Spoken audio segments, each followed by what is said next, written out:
자, 네, 이어서 이번에는 우리 장동혁 의원님께 개인적으로 이렇게 궁금해하는 거 이렇게 몇 가지 여쭤보고 그런 시간 갖도록 하겠습니다. 사실요, 퀴즈부터 하나 내볼게요. 우리 시청자 여러분, 전환기라고 우리 국민의힘 장동혁 의원님하고 누가 나이가 더 젊어 보입니까? 저는요, 사실은 그 장 의원님 저보다 훨씬 더 좀 사실은 많이 저보다 어린 줄 알았어요. 10점입니다. 왜냐하면 국회에서 법사위에서 막 이렇게 할 때 보면은 와 되게 뭐 전투적이고 있잖아요. 논리 좀 하니까 제가 이렇게 한참 본 적이 많거든요. 그래도 또 짠 거 이렇게 많이 돌아다니는 쇼츠 이렇게 보니까 와 너무 있어가지고 그렇게 용감하고 투사처럼 그러니까 사실은 와 저는 젊어 보이다 했는데 사실은 누가 더 나이 많은지 아세요? 실제 여러분.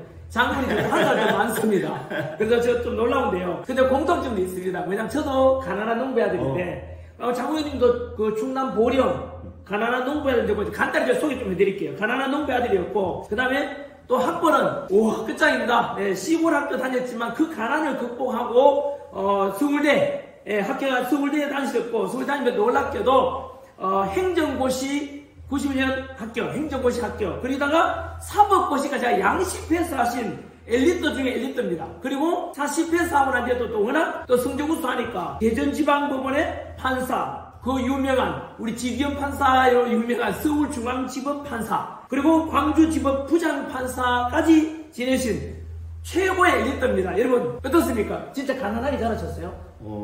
예. 저는 고등학교를 보령, 제 고향이 보령에서 나왔는데 선생님도 비슷하실 것 같아요. 우리 이렇게 그 지방에서는 아주 시골은 이제 연합고사 하는 지역들이 있어요. 그렇죠. 예를 들면 뭐 대구든 뭐 그렇죠. 큰 도시. 그렇죠. 충남 같은 경우 대전으로 뭐 이렇게 다 유학 간다고 하잖아요. 근데 저는 형편이 어려워서 거의 중학교 때 공부 좀 하는 친구들은 다 뭐 대전이나 아니면 그렇죠. 이제 따로 시험을 보는 뭐 이런 공주 사대보거나 이런 데로 가는데 저는 이제 대천고등학교를 대천 바닷가군요. 예. 대천고등학교 이제 그 지역에 저희 이제 보령 뭐 이쪽 일대에 인문계고등학교 이제 대천고등학교 하나밖에 없습니다. 이제 그 인문계고등학교가 예전에는 이제 농업고등 중간에 이제 인문계 실업 합쳐진 종합고등학교였고 제가 가기 얼마 전에 이제 인문계고등학교로 바뀐 이제 그런 학교였는데 결과적으로는 그 당시에는 뭐 이랬는데 75년이 넘었지만 국회의원이 제가 그러니까 제가 국회의원 출마했을 때 시간 얼마 남지 않은 거의 한 달도 안 남겨놓고 제가 보궐선거 출마했는데 그래도 저희 고등학교 동문들이 야 여지껏 국회의원 한 명도 없었으니까 이번에 한 명 안 있다고 해서 또 그 고등학교 출신의 최초의 예. 그래서 이제 처음으로 제가 국회의원 됐습니다. 그러니까 가난해가지고 대도시가 유학을 못 가니까 그냥 가까운 데 있는 그죠?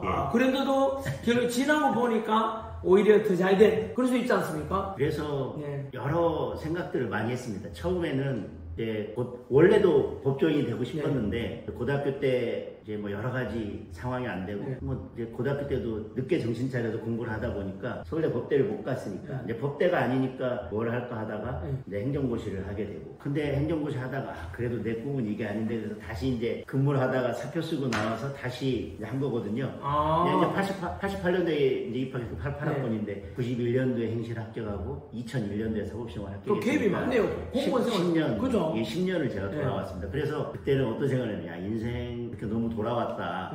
내가 처음부터 예를 들면 고등학교 때 좀 형편 어렵지만 그래도 처음부터 이 법조인이 목표였으면 재수해서 법대를 갔어야 되는데 그 재수하기 싫어가지고 그냥 일단 우리 그때만 해도 우리 점수 맞춰서 이제 그렇죠. 가고 그다음에 뭐 좀 힘들어도 처음부터 할 때 그냥 사법시험을 했으면 되는데 이게 또 뭐 법대가 아니니까 또 이렇게 저렇게 고민하다가 행시하고 이렇게 해서 10년을 이렇게 돌아오다 보니까 어떤 생각이냐면 인생은 이게 속도가 아니라 방향인데 맞습니다. 1, 2년 먼저 가려고 하지 말고 돌아가면 그냥 처음부터 갔으면 예를 들면 제가 뭐 재수하고 또 아니면 이렇게 했었으면 뭐 행시처럼 빨리 붙지는 못했어도 그래도 10년 늦게 제가 이렇게 판사가 되거나 이게 아니라 그래도 좀 더 빨리 판사가 될 수 있었을 텐데 그냥 대학교 갈 때 아니면 고시 뭐 할까 선택할 때 조금 빨리 가려고 하다 방향을 틀다 보니까 결국은 내가 10년을 돌아왔구나 이런 생각을 했거든요. 인생은 속도가 아니라 방향이다. 그런데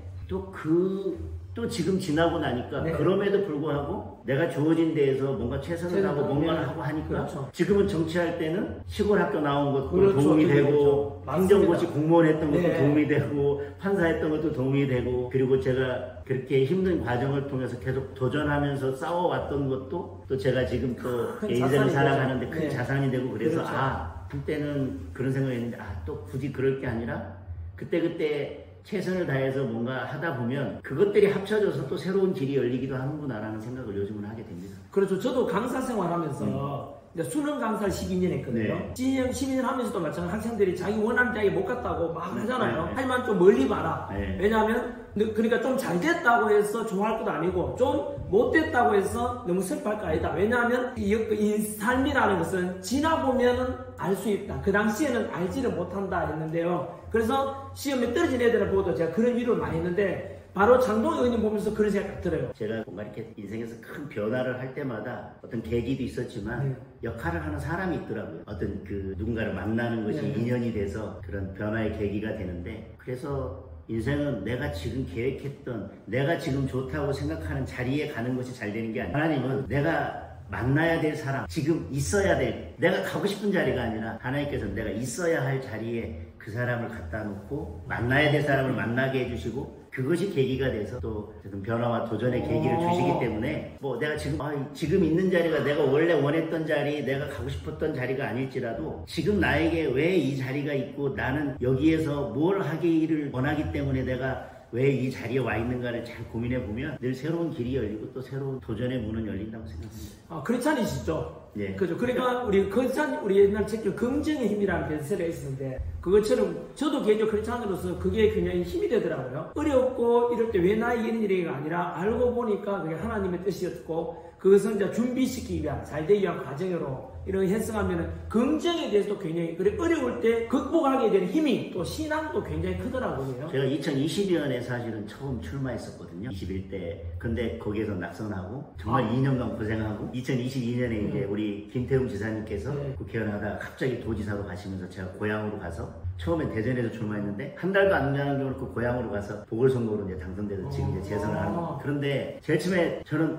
내가 떨어질 거라는 생각을 안 하고 선거 출마하면서 그런데 떨어지고 나니까 정말 이제 힘든 시간을 2년 낙선담 하셨군요. 예, 정치에서 그런 말이 있습니다. 그 원숭이는 나무에서 떨어져도 원숭이인데 사람은 선거에서 떨어지면 사람도 아니라고 그렇죠. 그런 정도로 이제 힘들었는데 지금 생각해 보면 2020년에 그때 바로 붙었었으면 저는 지금까지 오지 못했을 것이고 지금보다 훨씬 못한 정치를 하고 있을 것이다. 저는 그 2년이 저에게는 큰 자양분이 됐다고 생각합니다. 희한하네요, 진짜. 왜냐하면요, 이거 똑같죠. 만약에 제가 흔히 이런 비유를 드는데 성공 계속하면 이제 이쪽만 보잖아요. 근데 떨어지고 나면은 우리가 보이지 않았던 걸 보게 되거든요. 근데 그러면 사람의 생각도 폭이 넓어지고 깊이가 이뻐지고 삶의 깊이가 이제 깊어지고 그렇지 않습니까? 저 사법고시에서 이제 부장판사하면 잘 나가고 있지 않습니까? 그러니까 법조인으로 존경받을 건데 그럼 정치에 입문을 하게 된 계기가 있나요? 그것도 정치라고 하는 게 하고 싶다고 되는 것도 아니고 또 나는 정치는 생각이 없어 라고 한다고 또 그것도 되는 것도 아니고 정치는 결국은 모든 상황에 정치를 하게끔 만드는 것도 있고 또 그것이 다 맞아떨어졌을 때 결국 이제 국회의원도 되고 해서 실제 현실 정치를 하게 되는 것 같습니다. 제가 판사할 때까지만 해도 저는 뭐 조용히 그냥 법관 생활 하다가 이제 조용히 또 변호사하지 해야 되는데 제가 전혀 예상치도 못했고 제가 신청한 것도 아닌데 법관 생활하면서 2년간 갑자기 판사 신분으로 2년간 국회에 파견을 가요. 국회에는 파견 나와 있는 판사가 한 명 있어요. 지금도 있습니다. 그래요? 저는 그런 판사가 있는지도 몰랐는데 제가 인사발령을 봤더니 갑자기 국회로 돼 있어요. 그래서 판사인데 국회 이렇게 돼 있어요. 아니 나보고 이게 지금 판사 옷을 벗으라는 얘기인가 왜 갑자기 근데 그게 아니라 이제 국회에서도 법원과 여러 이렇게 일로 협력을 해야 되는 문제들도 있고 또 국회에서도 뭐 법을 만들고 할 때 또 법조인의 도움을 받아야 되는 역할도 있기 때문에 법률 자문관으로 거기 2년간 판사 한 명씩이 파견 나와 그때 법제사법위원회에서 제가 2년간 판사로 근무를 했고 그리고 그때 많은 분들이 인연을 맺었고 그리고 제가 이렇게 법관으로 돌아간 이후에도 그분들이 이제 선거 때 2020. 출마해라. 20년에 이제 네. 저한테 출마해라가 아니라 당에 이제 네. 뭐 추천하라고 할 때 장동혁 이런 사람이 있었다 그래서 추천해가지고 그 당시 임재영 위원장이 갑자기 저한테 전화 주시고 사퇴 시한이 이제 3개월, 90일 전인데 그 일주일 전에 전화를 주셨어요. 그래서 제가 시간이 없어서 그분 만나러 가기 전에 사표부터 내고 그분 만나러 갔었어요. 그러니까 이게 결국은 운명이. 예, 그렇게 파견 판사로 간 거 예정에도 없었지만 어떻게든 어떤 경위로든 파견 판사를 하고 그것이 인연이 돼서 또 다른 분들이 추천을 해주고 그렇게 해서 또 기회까지 오게 된 거죠. 그러면요, 현재 이제 그 장 의원님의 지역구죠. 우리 보령 서천 지역에 주민들이 보고 계시다면 그 지역 우리 유권자분들, 우리 주민들께 장 의원님께서 정치하면서 제일 잘했던 거 한번 어떤 게 있는지 한 가지만이라도.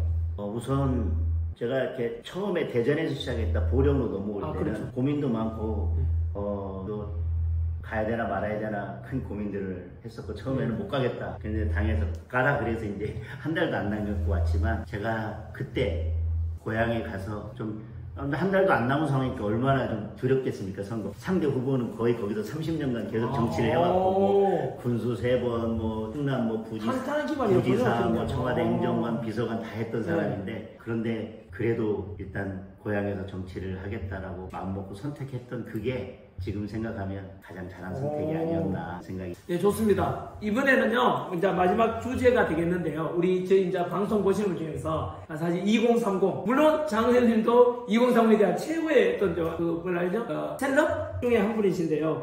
이제 그 2030 세대 되게 힘들지 않습니까? 이들에게 힘든 것에 대해서 공감할 수 있는 그래서 혹시나 2030 세대 지금 뭐 우리 흔히 5포 세대, 7포 입맛을 하지 않습니까? 이런 이야기 많은데요. 그들에게 어떤 응원해주고 싶은 메시지가 있다면? 우선은 너무 힘든 상황인 걸 잘 알기 때문에 정치인의 한 사람으로서 너무 죄송합니다. 그리고 얼마 전까지는 저는 정치 시작하면서부터 그러니까 국회의원이 되면서부터 여당의 국회의원으로 시작을 했는데 여당의 국회의원을 하면서 청년들이 이렇게 웃게 하는 그런 정책들을 하지 못해서 우선 일단 죄송하다는 말씀을 먼저 드리겠습니다. 그런데 너무 감사한 건 이번 계엄 탄핵 국면을 거치면서 우리 청년 세대들이 대한민국의 미래를 걱정하면서 길거리로 나와주시고 길거리로 나오지 못했지만 사정이 있어서 나오지 못했지만 사실 몸은 나오지 못했지만 마음으로는 길거리에 나오신 우리 청년들은 저는 몇 배, 몇십 배 훨씬 더 많다고 생각을 합니다.